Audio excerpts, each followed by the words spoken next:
Hi friends, welcome to RS God education క్లబ్కు స్వాగతం సుస్వాగతం.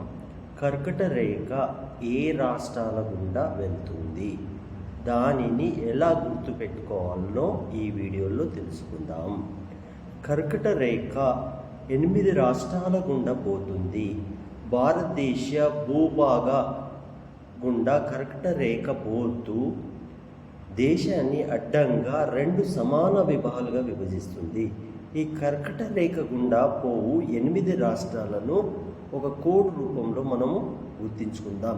ఎలా గుర్తించుకుంటే మనకు ఎగ్జామ్ పాయింట్ ఆఫ్ వ్యూలో మార్క్స్ వస్తాయో ఆ విధంగా మనము ఒక కోడ్ రూపంలో గుర్తుంచుకుందాం. రామ అనే వ్యక్తి పంచమి పండుగకు గుజరాత్కి వెళ్ళాడు.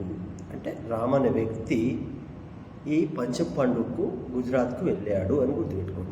అందులో రామ అనే దాన్ని మనం గుర్తుపెట్టుకోవాలి. రామ అంటే రాజస్థాన్, మధ్యప్రదేశ్. పంచమి పా అంటే పశ్చిమ బెంగాల్. చా అంటే ఛత్తీస్గఢ్. మీ అంటే మిజోరం.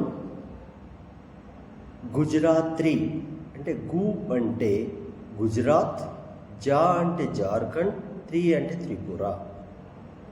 అత్యధిక దూరంగా కర్కట రేఖ పోయే రాష్ట్రం మధ్యప్రదేశ్, తక్కువ దూరం రాజస్థాన్. ఓకే ఫ్రెండ్స్, ఈ విధంగా మీరు గుర్తుపెట్టుకోండి. Okay, thank you.